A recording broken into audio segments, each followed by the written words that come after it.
Respected teachers, respected viewers, আশা করি সকালে ভালো আছেন। আপনাদের আশীর্বাদ মঙ্গলময় ঈশ্বরের করুণায় আমি ভালো আছি। তো চলুন লেটেস্ট আপডেট শেয়ার করব। বন্ধুরা, গত কালকে বিকাশ ভবনে গিয়ে শিক্ষামন্ত্রীর সাথে বৈঠক করার জন্য আবেদনপত্র দিয়ে আসলাম, সেই সাথে ভাতা বৃদ্ধির আবেদনপত্র দিয়ে আসলাম। আমাদের ভাতা বৃদ্ধি করতেই হবে, কোনোভাবে ছাড় নেই, এই রকমই টেন্ডেন্সি নিয়ে কথাও বলে আসলাম ওখানকার সিকিউরিটি গার্ডদের সাথে এবং আর যে আধিকারিক থাকে তার সাথে, যে ভাতা বৃদ্ধি না করা পর্যন্ত আমরা ছাড়ছি না। আমাদের 7 বছর ভাতা বৃদ্ধি হয়নি। আমাদের যে ভাতা দেওয়া হয় প্রাইমারিতে 9,794, আবার প্রাইমারিতে 12,700, এই সামান্য ভাতায় কোনো দিনই সংসার চলছে না। তাই আমরা চরমভাবে বিপর্যস্ত। তো বন্ধু, তার আগে একটা কথা বলে দিই, ফাইনাল আপডেট দেওয়ার আগে, আমি ইদ্রিস আলী শেখ চরম অসুস্থ, মৃত্যু মুখে পতিত, আমি মৃত্যুর সাথে পাঞ্জা লড়ছি। তাই আমাকে বাঁচানোর জন্যে আপনারা প্রত্যেক পার্শ্ব শিক্ষক শিক্ষিকা, মানে সকল পার্শ্ব শিক্ষক শিক্ষিকা, এসএসকে মাদ্রাসা, পৌরসভা, স্পেশাল এডুকেটর শিক্ষাবন্ধু, শিক্ষামিত্র এবং স্থায়ী শিক্ষক, সমস্ত স্তরের শিক্ষকরা আমাকে কিছু কিছু হেল্প করুন। 100-200 টাকা করে পাঠালে, আবার কেউ 500 পাঠাচ্ছেন, যত সামান্য টাকা উঠেছে, 20-25 হাজার টাকা মতো উঠেছে, অথচ আমরা লক্ষ লক্ষ টিচার রয়েছি। তাই আবেদন আপনাদের কাছে, আপনারা যত সামান্য 100 টাকা 200 টাকা দিলে বা কেউ 500 টাকা দিলে আমার মতো এই চরম বিপর্যস্ত, নানাবিধ রোগে আক্রান্ত, আমার 2 চোখ নষ্ট হয়ে গেছে, আমার 2বার ব্রেন স্ট্রোক হয়েছে, আর 1বার ব্রেন স্ট্রোক হলে আমি মারা যাব। আমার দাঁত, লিভার, কিডনি, দাঁতে পায়রিয়া এবং দাঁতগুলো ভেঙে গেছে, তাতে খারাপভাবে পায়রিয়া হয়েছে, আর কয়েক বছরের মধ্যে দাঁত সব শেষ হয়ে যাবে, এরকম অবস্থা। দাঁত শেষ হয়ে গেলে খাওয়া শেষ। তো বন্ধু, লিভার অকেজো, কিডনি অকেজো, মানে 50% অকেজো হয়ে গেছে, 80% চোখ নষ্ট হয়ে গেছে। এমত অবস্থায় আমি মৃত্যুমুখে পতিত। তাই একজন সহপাঠীকে বাঁচানোর জন্যে, জীবন নতুনভাবে শুরু করার জন্যে আপনারা ক্ষুদ্র ক্ষুদ্র দান করুন। 10-এর লাঠি 1-এর বোঝা। আমার পক্ষে এই বোঝা, বিরাট খরচের বোঝা, ডাক্তারি খরচ, চিকিৎসা খরচ বহন করা সম্ভব নয়। তাই আপনারা সকলে সমস্ত পার্শ্ব শিক্ষক শিক্ষিকা, মাদ্রাসা, পৌরসভা, এসএসকে, স্পেশাল এডুকেটর শিক্ষাবন্ধু, শিক্ষামিত্র, অফিসিয়াল স্টাফ, শহরের শিক্ষামিত্রটা ভাতা বান্না ওদের নাই।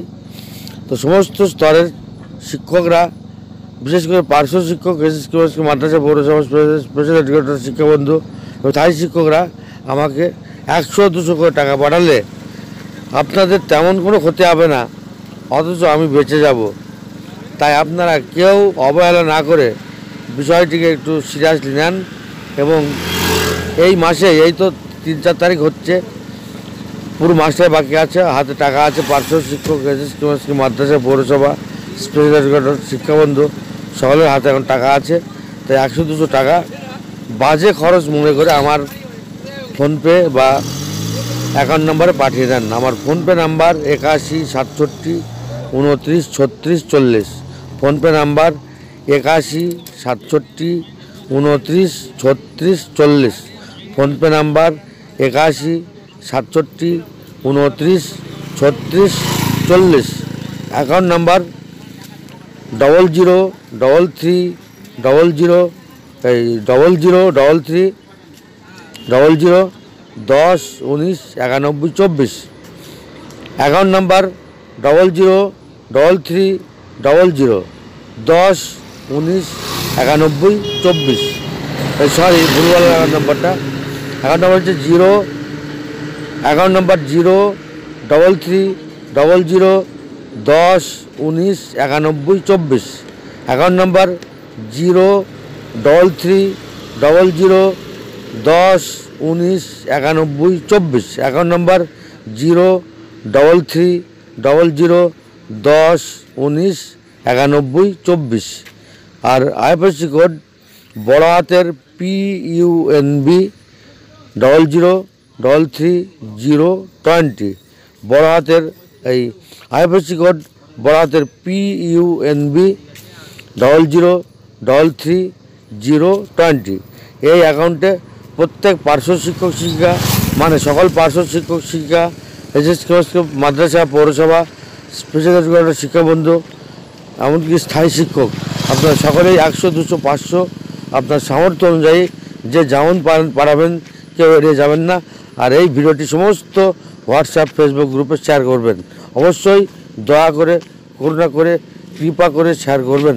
তো বন্ধুরা, এইবার আমি বলি, সরকারের তেমন কোনো বড় ধরনের সদিচ্ছা নেই।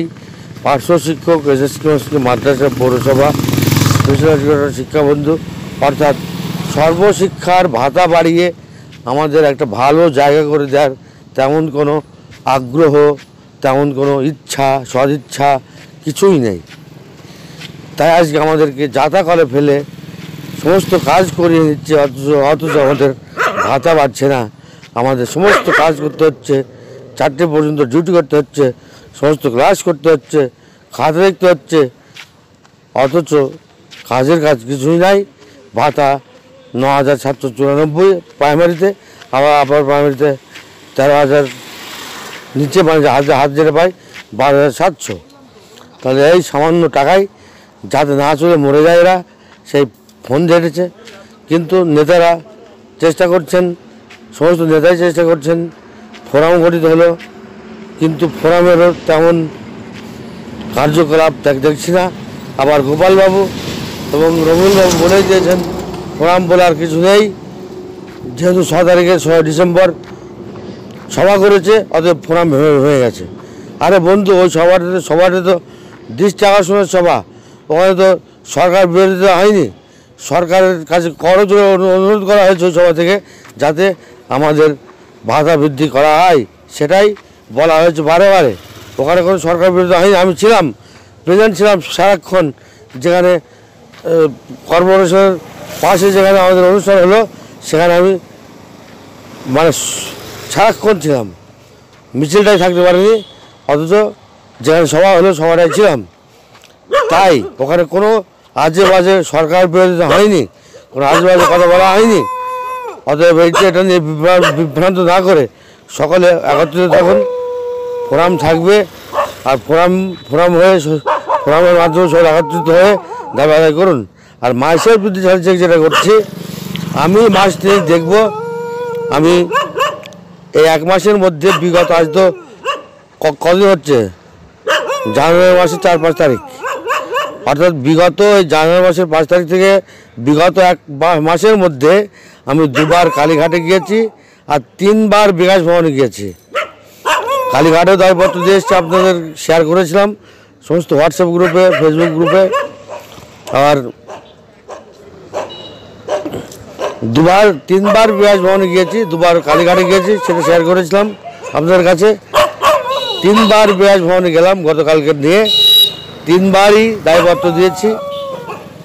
গতকালকে যে দায়পত্র আর শিক্ষামন্ত্রীর সাথে বৈঠকের জন্য একটা আবেদন, সেটা দিয়ে এসেছি, যাতে আমাদের সমস্ত দাবি মেনে নেয় এবং আমাদের সাথে ইমিডিয়েট বৈঠক করে। তার জন্য একটা কড়া বার্তা দিয়ে এসেছি, যাতে আমাদের দাবি মেটানোর জন্য সরকার আমাদের সাথে বসে, শিক্ষামন্ত্রী বসে, মাননীয় মুখ্যমন্ত্রী শিক্ষামন্ত্রীকে অর্ডার করেন যে বসতে। সেই বিষয়ে সেইভাবেই বলে এসেছি এবং চিঠিতে সেইভাবেই লেখা আছে। চিঠিটা আপনাদের সমস্ত ফেসবুক আর হোয়াটসঅ্যাপ গ্রুপে শেয়ার করেছিলাম, তো আপনারা নিশ্চয়ই দেখেছেন। হয়তো যেহেতু ওটা টাইপ লেখা, সেহেতু পরিষ্কার বুঝতে পারেননি, তো ওইভাবে লেখা আছে। ওই চিঠিতে লেখা ছিল যে আমাদের অবিলম্বে ভাতা বৃদ্ধি করতে হবে। ভাতা বৃদ্ধির চিঠিটাই যে আমাদের 300 পার্শ্ব শিক্ষক আত্মহত্যা করেছে, 500 পার্শ্ব শিক্ষক ভয়াবহ অসুস্থ, তারা মৃত্যুমুখে নিবন্ধিত। তাই এই শিক্ষকদের বাঁচাতে অবিলম্বে ভাতা বৃদ্ধি করুন। বন্ধুরা, আমি শুনবো না, আমি তো মরার লাইনেই আছি। আমি সেই জায়গায় ছাড়বো, সেই রকম হুঁচার দিয়ে এসেছি। 3 মাস দেখবো, যদি না হয় তাহলে তুফান তুলব আমি। যেটা আমি গতকাল বলেছিলাম তুফানই তুলবো। আমি কাউকে ভয় করি না, কেউ তেলেও চলি না। তাই আপনারা আমাকে বাঁচিয়ে রাখুন, আপনারা আমাকে বাঁচার জন্য সহযোগিতা করুন। আর আমি নিশ্চয়ই এটা করবো। আপনারা আমাকে আমার সাথে থাকুন, আমাকে সাপোর্ট দিন, মানে আমাকে উৎসাহিত করুন যাতে আমি বিকাশ ভবন যেতে পারি। অনেকজন দেখছি অনুৎসাহিত করছে, উল্টোপাল্টা খাচ্ছে, আমি তাতে কান দিচ্ছি না। তবে উল্টোপাল্টা না গিয়ে আমাকে উৎসাহিত করুন। আমি কারো ক্ষতি করতে চাচ্ছি না, কারো পাকা ধানে মরেও দিচ্ছি না। আমি যেটা করছি সেটা ভালোর জন্য করছি, আমি কোনো রাগ করি না। আমি যেটা করছি সেটা সবার ভালো হবে, আমারও ভালো হবে। আবার কেউ লিখেছে যে আমাকে কে দায়িত্ব দিয়েছে। আরে কি দায়িত্ব কেউ কাউকে দেয় নাকি? আর আমি কি কারো ঠেকানি বসে আছি? আমি আমার জন্য গিয়েছি। যদি কেউ বলেন যে কার জন্য গিয়েছেন, আমি আমার জন্য গিয়েছি। আর যারা ভালো মনের মানসিকতা রাখে তাদের জন্য গিয়েছি। তো বন্ধুরা, নিশ্চয়ই দায়পূর্ণ হবে, মনে ভাঙবেন না। আমি মনে ভাঙছি না, দাবি আদায় করতেই হবে। দাবি আদায় ছাড়া আমাদের সংসার বাঁচবে না, আমরা একদিন মরবো, আমাদের পরিবারও মরবে। তাই দাবি আদায় করতেই হবে, তাছাড়া কোনো পথ নেই। তো বন্ধুরা, আপনারা অবশ্যই এই ভিডিওটি সমস্ত হোয়াটসঅ্যাপ আর ফেসবুক গ্রুপে শেয়ার করুন। আমি আছি, আমি দেখব, আমি জীবন মরণ লড়াই করব। আপনারা আমাকে উৎসাহিত করুন।